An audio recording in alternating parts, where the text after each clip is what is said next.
안녕하세요. 그 어렸을 때부터 어른들, 선배들한테 인생에 대해서 배울 때 인생은 항상 선택의 연속이라고 얘기를 들었어요. 그런데 제가 살다 보니까 젊은 시절에는 뭔가를 선택을 해야 되는 시점이 가끔 왔어요. 저한테 제 인생을 말씀을 드리자면.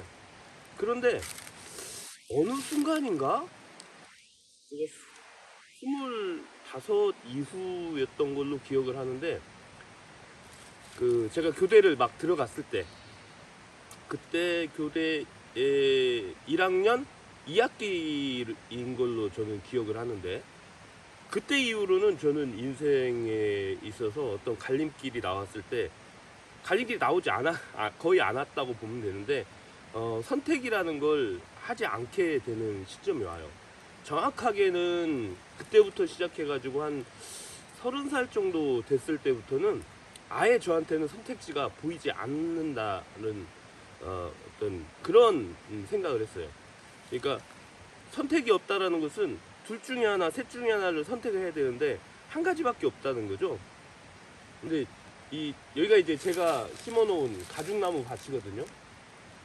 가죽나무 밭인데, 물론 국가 땅을 제가 정식으로 임대료를 내고 가죽나무를 심고 가꾸고 있는 곳이에요. 그런데 자연을 들여다보니까 그런 생각이 들더라고요. 여기 보면 나무들이, 죽은 나무들이 몇 그루가 있어요. 네. 어떤 건 두 갈래로 올라와서 하나가 죽기도 하고, 어떤 건 온전히 그 나무 하나가 이 나무 죽었네 아예, 온전히 그 나무 하나가 완전히 죽기도 하고 그러더라고요. 근데 제가 이 얘기를 왜 하냐면, 과연 자연도 그 자연의 일부인 나무나 동물들이나 어떤 자기의 어떤 삶에 대한 걸 선택을 하는 개체가 있을까? 인간 말고. 우리는 뭐 다 자연의 일부기 때문에 누가 뭐 만물의 영장이고 이런 얘기를 하는 게 아니라, 똑같은 자연의 일부로서 생각을 할 때 자신의 삶을 선택하는 개체, 생명들이 지구상에 존재할까? 인간을 제외한. 제 생각에는 별로 없다고 생각을 해요. 하물며 이제 약간 뭐랄까, 그, 그 돌고래나 이런 지능이 좀 높은 동물들조차도 그들은 선택을 하지 않아요. 제가 볼 때는. 그게 뭐냐면, 고래 사냥을 할 때 새끼 고래를 먼저 이렇게 괴롭힌다고 하잖아요. 새끼 고래를 잡으려고 괴롭히고 있으면은 어미 고래들은 절대로 도망가지 않는다고 하죠. 근데 그건 인간의 관점이고,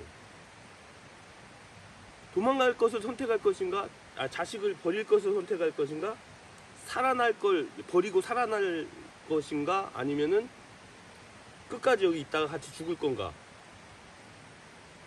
이건 선택이 아니잖아요. 그냥 어미로서 자기 자식을 보호하려는 그냥 그런 그런 행위의 결과일 뿐이죠. 나무도 그런 생각이 들어요. 나무도, 어떤 나무는 그냥 도태돼서 죽지만 어떤 나무는 좀 더 건강하게 더 이렇게 몸집을 키우는 나무들이 있잖아요. 저는 여기에서 제가 선택해가지고 나무들을, 어떤 나무를 살릴까 어떤 나무를 죽일까를 선택을 하지 않았어요. 그런데 나무는 스스로가 이 나무는 죽었고 저 나무도 죽었고, 중간중간에 한 그루씩이 해마다가 아니라 작년부터 죽기 시작한 것 같아요. 그리고 어떤 나무는 더 막 건강하게 더 잘 자라고.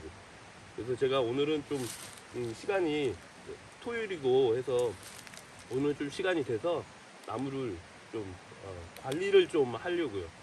죽은 나무는 베어내고, 살은 나무는 좀 더 건강하게 잘 살게 도와주려고 저희 가죽나무 밭에 왔습니다.